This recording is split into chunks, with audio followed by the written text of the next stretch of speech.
Pena di tiko sana turanga uni levu na turanga na uni levu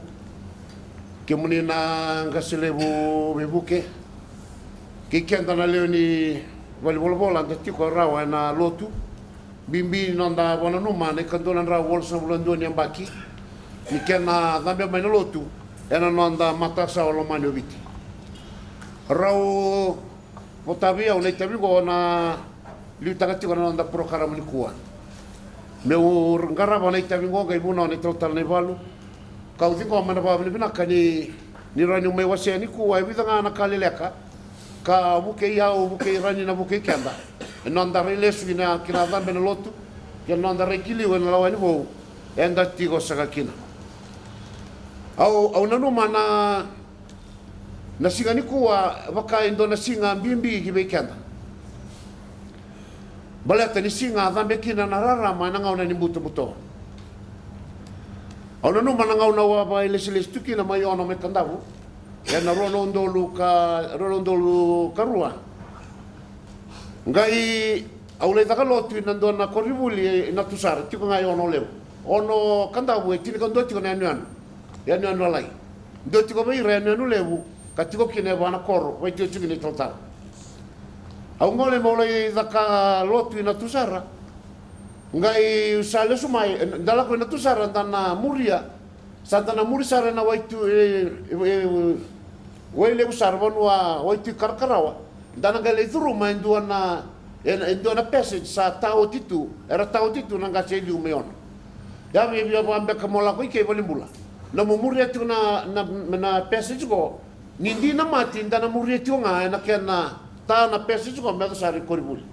tu sara ni loma sawotina buli sawotina lotu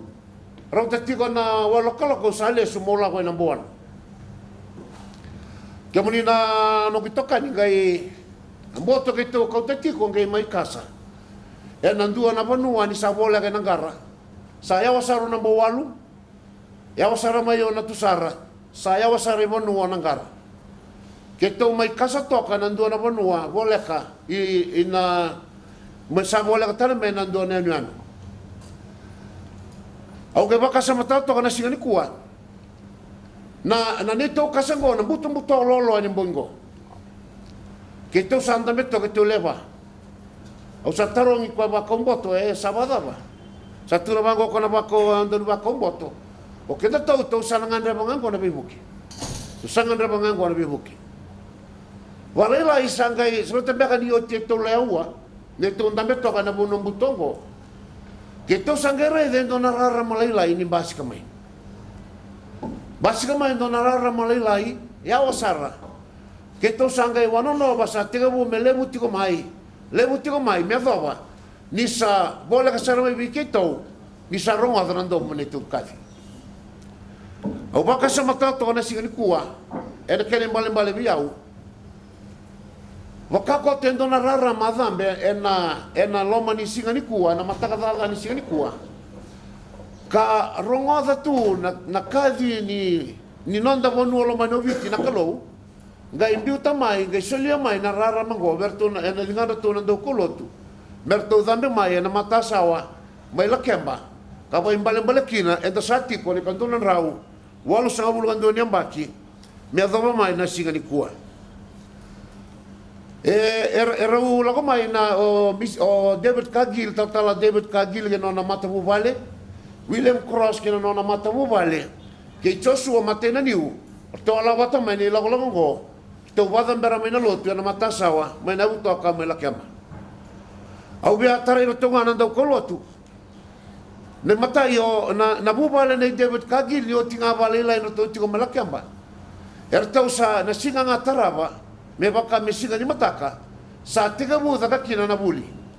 ena ndo na buli ka umela kemba kai mata ini buli ya zaka viti na ngona ya e tuku ni na mbongo ni kuwa rato mode sa ndo na kana no rato sini mode ni ka sawa iru ni na tamata na kai viti era ba iru ba mandanga na kena ro ka ni sa ndamudam lolo ken ndamudam moira waka me savisa una kai rarida na itokei sabaka matalia na non rai vira tautiko e na rei bo kauta morto ena vanua vaturanga e dhambi kina na lotu karto vatoka e mertu do kolotu au via tukuna ni kua nanga ngauna sa daka kina na buli ane mate ni ngauna kai tukuni vango na bola tokorto o Mrs. Kagil au tukune ani na kamera na kaveira era sega tu ni vingo marawa va kamera wano no via utunga balata ni sega ni buli datu na bikaso e buli na kartu sangai da kabana do kolotu na daule vorto da kabana do kolotu tawanga ibukiza na bosa ni kalau e na ilanga va meke to kila ni ndando langa meke na mai la kemba se ndando langa meke na itoke artonga ibukiza e na ilanga va meke ko ya ko ambule tioki na same ke na taro e na ngona ni kuwa abambo tirendo na daule bona lawani bo wenda na artona da kabana do kolotu non da bambula na kai bato ka atega uma kina na lotu na ngaunera gero ida tiberton do kolotu ni randa ulanga na nganga ni sere nganga ni meke o irana itauke wakame talaron wakame tunga na bakasa mana binganga na todo sinira raida na pepa sa tunga sa te bagi tunga na bakasa to sa ngai buki na bosi ni kalo me boya e na ngaunera langa kino irana itauke me sabuki di nanganga ni meke me bosa ni kalau waka me sa tiga butei bagi tiga lo manra na bosa ni kalau kabaka sa tete sarti na rama me ado batu ne kandona rau walu sanga bulan dua eu bia talo bale gale kana buno tiga tala nei balu na bu bale nei David Kagil to sangai la mai rewa terba gora tu o tu na dola ko rewa baleta dola ko imbau baleta imbau e tigo kina na buni balu ko le waiviti ia ni roto ia mai mbau rendre tu na bono batura ngombau to sangai ngole imuri basanga mai imuri basanga ke muni na kango e te buki na bin rendre sorto sotava na vita maningo to tigo mandanga indona vale tu ni mango na vale lai wala nga e se indona imbe to ira to ndava na gele musunga mai sona rolikau biwira to ndavo kina na do ko lotu au betu na tigo ndai nindana la ko imure basanga ndana rai dana de tigo tinlo tu mena sali itaya ni se itaya ni bono da kele ki nambasi to bango ira no to tigo makawa na vita maningo ia na no to tigo mena salingo mai rewango nei mate ni singa tambor to daga lo tu kini rewa tu ni bango na kele talono to zambe ni na matasa wa isinga toka ke banda na la ko na le tigo tinilo to koribuli mai na sali toka vale le liu bebe mbasa i toka ke nuku tumbu toka itai ya na bonu arto adambe kina na ndau kaulo tugo e na ndua na singa tamu ni rato zambe da ke mera tau lai garaba na itabi ni kena garabi na lote ni mate ni ngauna tu ni bango na ke ni tala noa sange ngera na batu ngera ni bebaka na mate ni uda na batu tau sa mabu na vita maningo tu ni bango na ibola ni sa mabu ra din tala mabu tu na ngone mabu tala isa tiga mu la ko ya lo vira ne na batu satu nama ko tala orang jin tala bada ba tala me to sa suka de ba ko tala senga ke to na suka go e senga ni te na bosi ni kalo na bono ngo to so ngakili usa bo bola ka sa to do na bonua me to ya do kina yo ni na kango ya na mata ni ngauna me ado kina na lotu me ado kina na ibunau mata ni ngauna me wili kina na lesoni ya do kina na bi papte sotaki e na rara mai mura masanga e na no le bongo vitileo ya na bono dando zimbita ki reo kina rado zimbi kina kai reo bala ta no na bonua e te ba kina tau manda na bosa le kalo ia na so talengango mai lenga toki na Mrs. Kagil ono no mana na bulo na tune tinga walu basanga mulu e na tula kalo na ka bisa waru lenga Mrs. Kagil sa ke berto no na bitamani lenga Mrs. Kagil ni ba suduma na ikaono ni luben rau ngai lago ba yo buanan ra o sambimbi sangai mate na bulo tune kadi berto no na bitamani sangai bango na bosa tabuta ke mundo no go bitamani na mata do reida ke na ya da mami do kadiba do sana sini kadiba se reida na lingan do bingarabi do tarik ke manda no ngone na lubengo do sana sini bakila na bosan bimbi ke da butoko ya do rongodi o babinaka re mudreto tale do rongodi o babinaka sa wonga vida na miniti mo kaliani dau ngai lako dau kuni lako Australia malato Australia ralotu saka so jini binaka dau na seni maroi kina mamina nangon kau tirtu sa Britania malato Britania tiko kina tamata lotu ia ralotu vai alo kama indina rengu vira tau tare sangai kaverto how shall you I'm taking the lead shall we meet at the dawn of resurrection awa mau taken do na ba kabuna ule ba tuna bikanda orto na buba le dau ko lotungo na loto e mai te wagi viti e kota na nanda vambula i vai alo menda raida tigani nakalo kina loma langi vo kina lava vo me dava kina nambula ninda tega mo mai wana kalo menda dava telenga wana kalo ia o William Cross o sa bala la taka o William Cross nangau na mai or kosa ngela go sama tabiuni nangau na mai mateki na William Cross nangau na sa keli kina kene bulu yakila na walo tu ko mai ko tiko ko mai somo na tu ni buna ya na bulu ke William Cross ngau na sa keli kina me sa bina kata kina walo tu ngai lo ra yo William Cross ngai lo ra ngana lingana sui ngani lingana lo ringana sui ni lingana ni tumbe to ga ndona tikini ko kemea ngai na nomi ngono na dina tamudangi e anda utumbe boli e na ngaule ni no na bingrabi o mambo tabi kenda to na kenda no tusele kenda to ni atilu ni bingrabi da tigo na bali ni volmol ke ndola kana ba buli dikenda menda na tamata anda u bingrabi me adobo na yotioti menda tamata anda u bingrabi ka tosa tiko me adobo na ngauna e kilanga na kalo kino no anda dimbula me katolu ni turanga sa utwetini ni kuwa sai ko John Hunt ngai la ko viwa John Hunt me da kamana da le boli bando tangini wolatam da sakila mata tanai tutungo dina ni mai mate do rabo na turango ia no na tiko boli mai viwa na turango John Hunt ngai lutukina na yalotam e tukuni na ngora sa no me kina na meda me sa rabuti reto rabuti viwa ar sangeta ka benda na masu na masu ra da kabango ni la dhambi mai na mata sa mai viwa era mai vai ya mo bolinga o irango era mai belo ka ki bolinga na lo mani rara ngai taro nyoira e daba sa mana chike muni ngai tura bango ira sa sali do na katu me ke manduruma ki na korongo ia o ira na masu to ka tukuni ningai lutu mai na lo tamu era ndi bosa na lo mani lotu au sa veti ni kuwa na lotu isele vich kero tuma sangan rebatu nelo tamu besa lutu talemande na lagoni bo inda tiukina obambo ta kemini no kangu yana vika au raidalesu non rato ya londina non rato bosota na renre non rato bagadora nina ke to kadibikina sai ko me barara mataki na nonda bonua sarara matu wabiti ia na rara malaila ya non rato solembula non rato mai mate ta mata nikalo sa nonda dina sa nonda rarama sambuli ke anda na lewe biti me adoba tu na ngauna e anda tiko sakin kini bo vida le tuku lega ya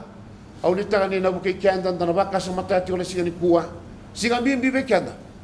bala tana singa ma yoti kina na bi kani oti kina na iwalu dambe kina na rarama ia ninda saraida na langi nikalo isaware wana kenan rotini na vida na bagi sawit sember ke to lawe malebani ando atuna ni tu batutun tamadani bularara ke sarawan ninda te utan lutu sele naka watoka i America na Thanksgiving Day mendua na singa ni wabna vinaka kito na levida kito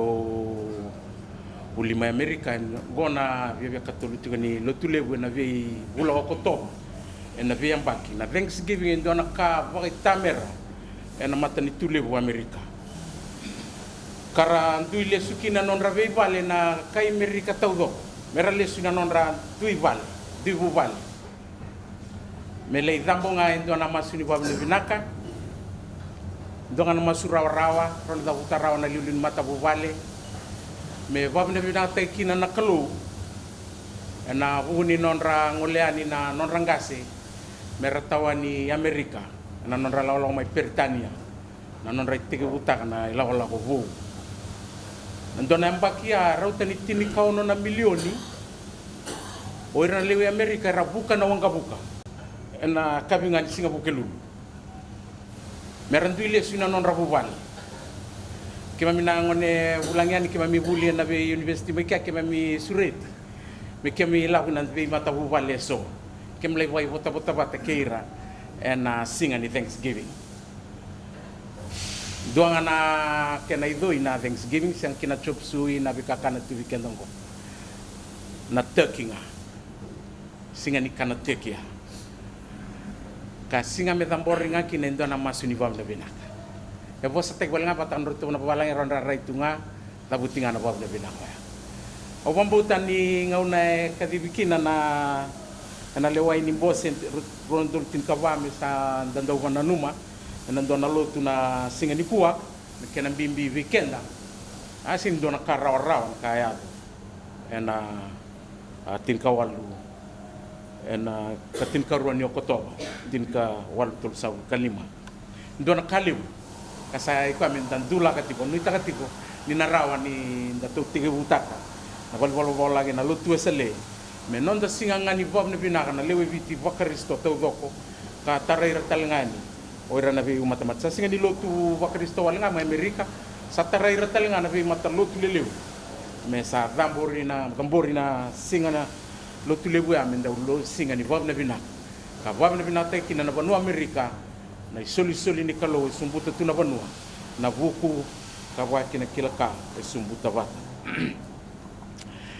e o ngandre ba meu na boita binga vale galega ni ko na bole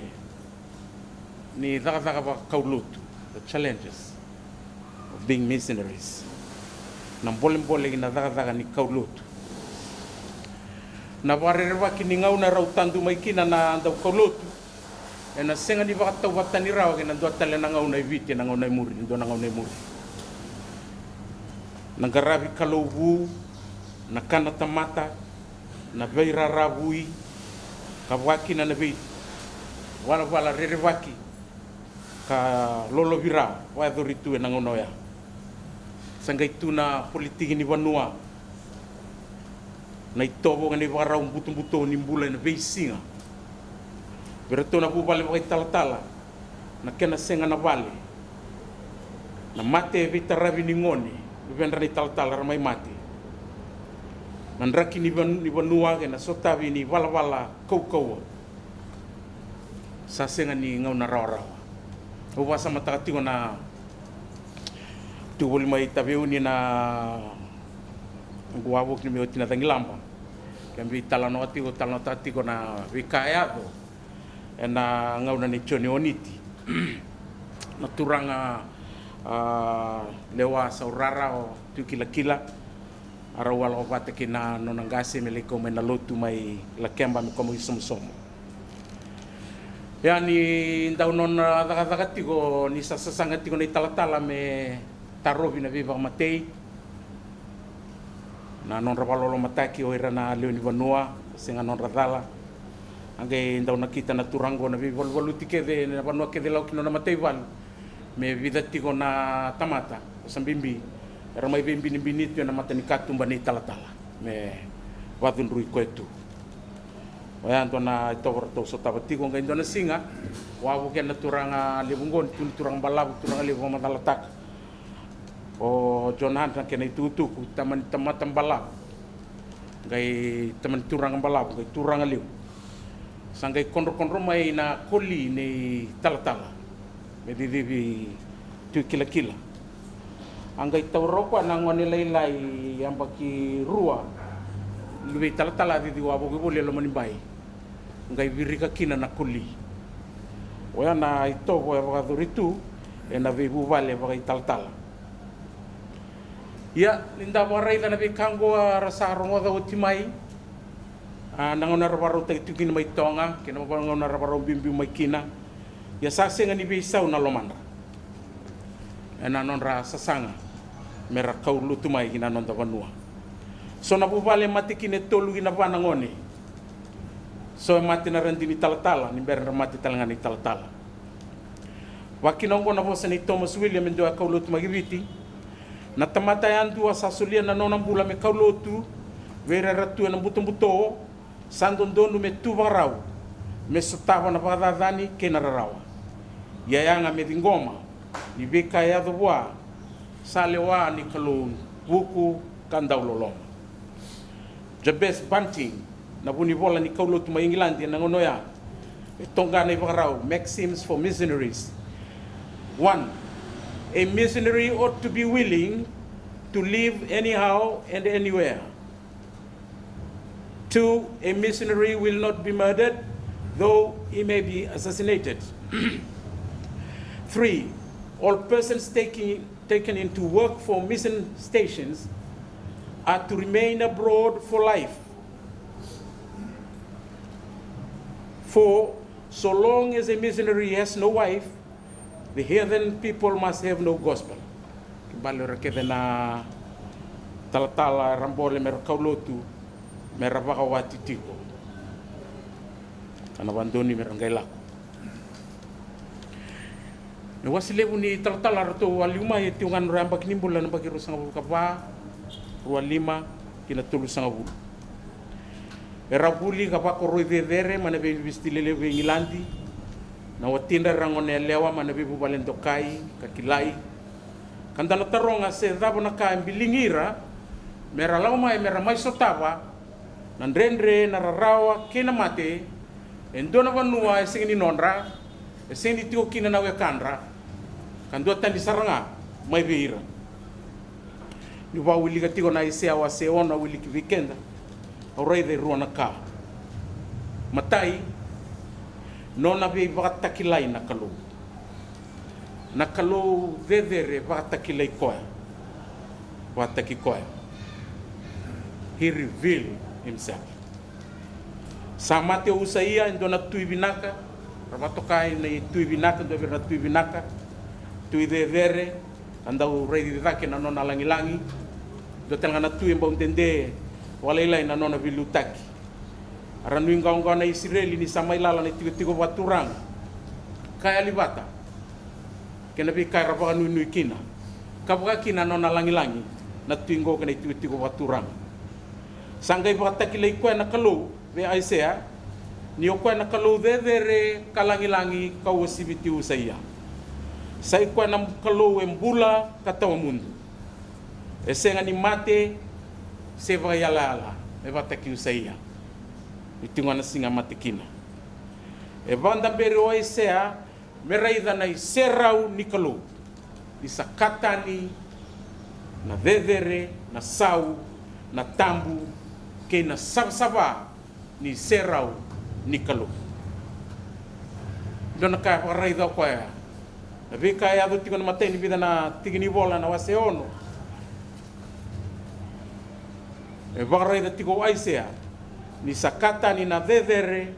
na sau na tambu ke na sabsaba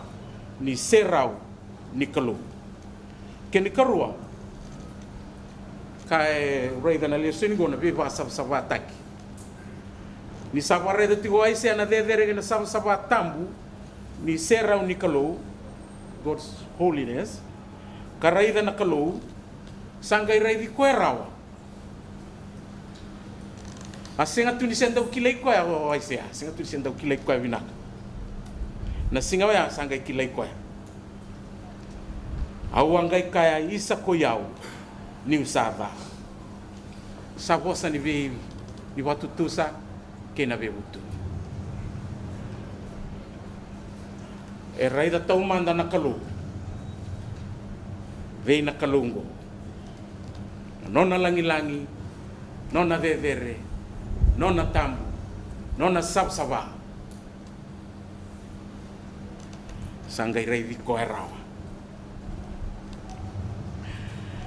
oya na itegiu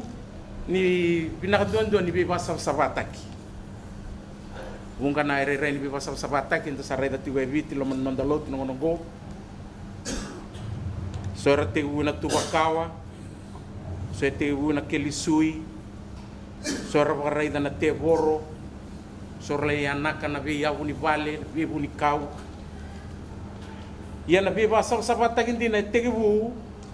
ena nonda raida tau manda nakalo ai sero be rai ke nakalo whether in reality or in vision he saw God and his glory e raida sarangana vedere na sabsabaga na tambu ni kalau. Sangai rawa ni rei vikoya. Ka rawa talinga weekend vikoya vi tubuan kau men dolava na matanda vayalo. Me rawa talinga dola weekend. Kaduru weekenda nona vi vasa savata ki na kalau. E avongo vi Moses ni rei da oti na kama ni kau. I sakadibi sangai ka oia o sumbera o senga ni kila vosa angai rei ko e ave ve aisea ena le soningo au satamata tembe ni ngusungelengelewa kau tigo watikira tamata tembe ni ngusungelengelewa e ave ve chermaia au sangonenga kau senga ni kila vosa satau manda na nonda rei da na kalu lebungo angai rei kenda lebe tigo weekend mengai via rei da na kalu. No, we have to start with God. And the rei da nakalo. Nakalo e nano nandondo ni me kilai. Me rei di nakalo me wakana nona kilai. Sangai rawan inda rei da na watu kandandina.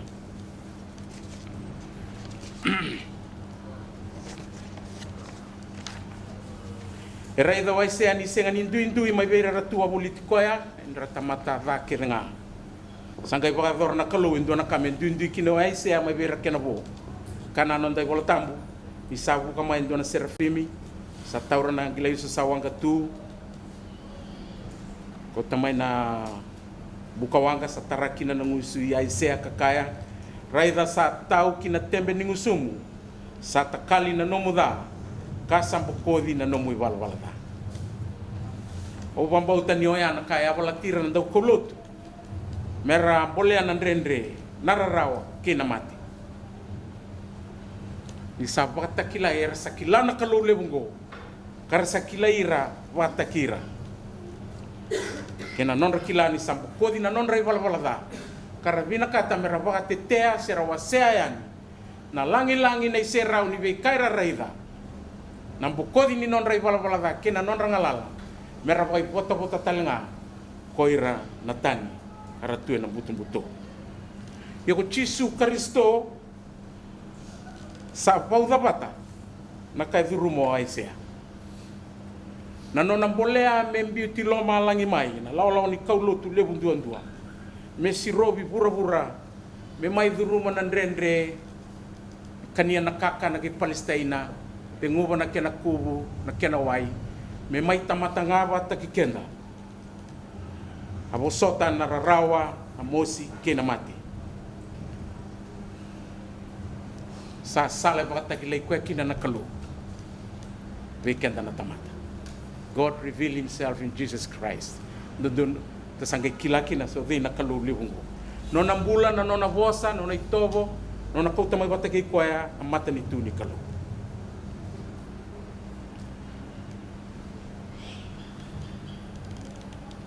Saya tu kinabira nanda kaulo tu metaraira na viva kambulay oya. Kararay da matanabo tu be Chisu Kristo na nonang bolea me duruma mai antukan tu kali ke bura kena da. Osota na kena rarawan kena bevi kena kena mos. Menda pambulay kin na tamatay wala da. Ngona ka taraira ba bimbi nanda kaulo.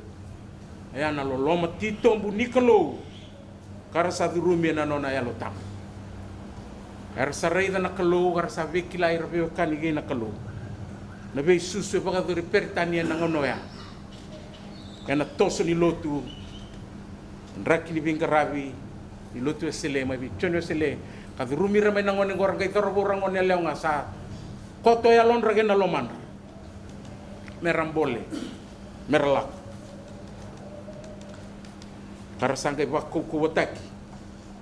Para sabai nan ratalin ngoni turang o Chisu Kristo. Kara durumi yana kau ni velu taki ni alotam. Na wakangu ndatigo ya bola kina tokani na nanda be tambana. Na beka di bibe aisea esengani ni aisea nduanga. Beka di ngo sa tauraramba tu mai weekend. O dei meu tala o de me la ko na buku iketo e rongo nga o aisea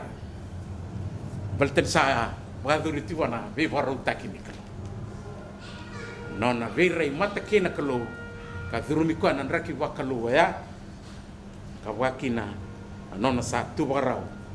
ne dabuta na bosa ko yau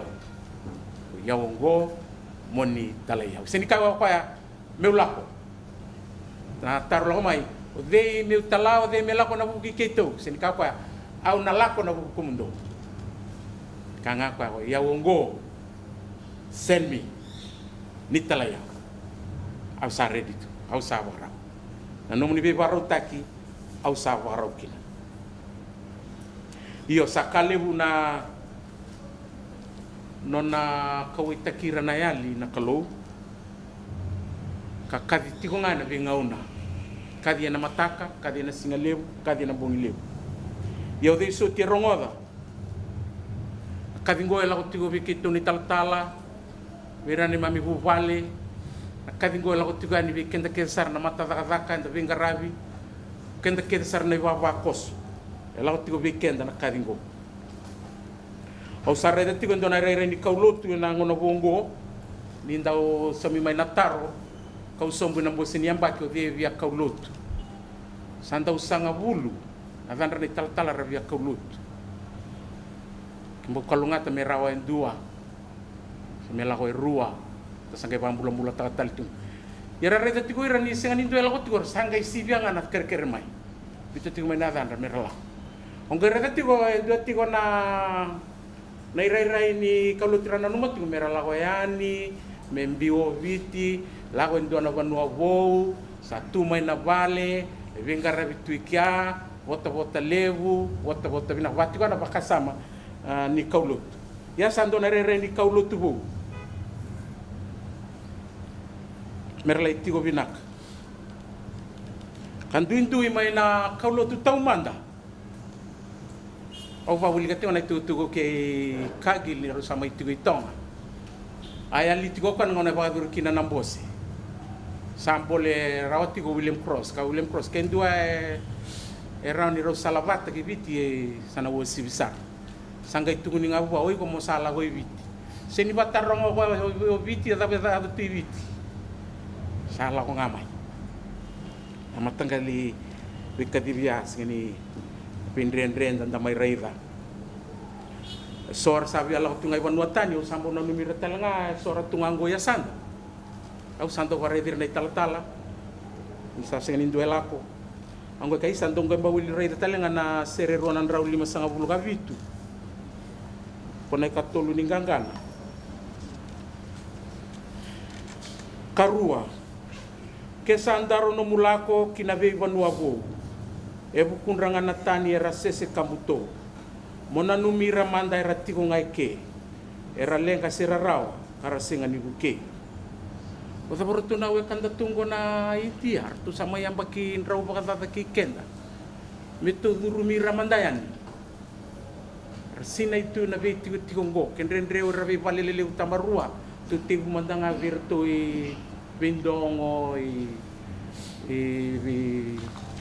rewasa vin vivono kedra tukinango baten dana le tarong itaudo e vida sambo kutama ke bal tu bikin dana ngani serele boya adona kenasinga usa sote ke tisu e vida ko telisuyan dona rawali muni turanga ke ongai linga lala tuyan sando talenga na rai bo ni bengarabi satiko weekenda satigo wiki mamne taltala satigo tanga virangase ribatawa so weekenda vela wagi bo lian sona vanua sambimbi tigo kenda sali utigo manda kenda na menda nonda vale na yau lebu na ile sile sivaki taltala satao balta sa bambatu na bimatangali ulumbale werenda ko lutu manda era sakila tu nandre na rawa gena mate satu yani era bole meralako era rongoda ngana kadi batani lesi rala hotiokina mera lai vagambulai tamata kena sa wambulai o yau merlai wambulai talenga na tamata keringa ndona kai buke wale una nona visau turanga na ratu da kumbau na mate ni choni oniti sengge bau bakan dua merai dan dua mate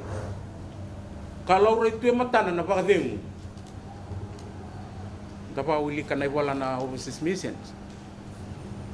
we walu tutaki kena kaulu ter ko tamay na nonda tal mai banuatan sama tau we ratu da kumbau me raida na mate ni rararawatu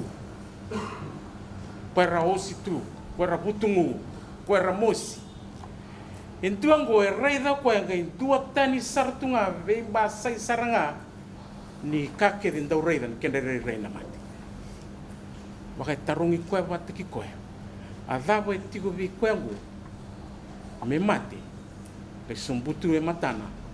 na varim ya ndo na taronga tigo bambimbi engandre bitinga ba lebu na nonda itavi ratuna sanda da tegue vale merna we kandar tigo na koro ndalo na koro menda singata mera barara mata kita manda mera balu tu tak sar ba binak na dada kan ikau lutu nda ba binak di bambulang-bulang tagi tiko au santa ukawa bi nda no gobosa. A church that has lost its missionary zeal, it loses its spiritual direction. Isa nda ba malum tanga na mission au tu mai Mongolia ndo na ngau ngai tigo bangu sare dirau ro nangoni seklang ngoni biti sarang pun ndo ngoni biti ngoni tong Mongolia ko tu sar tu mai na wali ku ki bura ka urang baleti China tagai lai to kasar mai rak sangan ku tangan no ke munrau daba kirau ko leweni YWM kirau kau lutu boleh na loman ni vekau verna via usa na lilu ni abusa kinandua na nona abusa leu era sa sandua tigo ni mami pali lot wirara sing sarat na semba rongo na bosa ni bal na bulan-bulan takatale na takatanggo don kabina ka ko listal mai kina na tini singani ko menda bana numitale ke sabawa ya na non rambole mai wer na turanga maraman dokai ara bulibinaka rawatira katuna kamera marutang mai non rabanua merangai laiba kambita tuyani mera mai sotava na rarawa na valolo mataki na vadadani katine na mati sanayang amin tapaka sama kina wambimbi na kadineasi asini kadirawa he was called to deliver judgment gitewu ai se wasendu sa te butu na judgment e vuru mai na waseono me baka taun dita na kadivi tiu kino kwa we taravia sala kutunga na judgment so it's not an easy task. It's a simple feat. It's not a simple feat. It's one of judgment. Anon day tukutuk. Erambole akin nandaw kolot meraposa pandondo verna turanga kwa tu elingan na kukawa merba matiran matengan ngaw na rasotekin. Era kauta tiguani na lewa velewa ni kalo. Meado na bisau merambula kini. Tarongo da tiguana singa tambu na itala no ake na musi malua o varani mai ona linga matau ni ratu seru da mbau to la tunga bi bol tuabu kna bona talai kweki yang indona singa lawani ratu sada kalau tutiko Mrs. Hunt dona nona wase lawani huli bola tam sangai da butitiko na choni tolu tin kaon rangai rongo na leweni bulingo libungan na maram sa rong na mamakiw-kiw may muri sa tangi na turang anggang ko peran kung nalingay mataw ni ratu siro da kumbaw no na may luto na turang atalgang ko sa may ibia-bia pa malumuluta ka na iwan liliwan daw talay ko kinaw ratu siro da kumbaw sanggay kayo kaya naragitarong ko nagala ko Mrs. Hunt litarong ko bakay bi endo na kaya ron ikito da kam ngay kaya nada vai moku laki kina kabaka mate kina o kwa kabutitung nona mate mereka kwa mate sarangaya balitiko ai vala da kabatiko wa mate irtio na tamata não be ba loma taki não be ba dadani sama te kino kwa se ko sartal nga na te ni be sa mai ni turanga ya na judgment era tumbe ngani rongo malumbu ya la ko nga bandudun tuni bandudun nga na loma ni kalo na bosa ni kalo sa non dai tabi ke de wa da to sa kam polei ka dibi tu kina non dai tutu ba lotu tabi ba lotu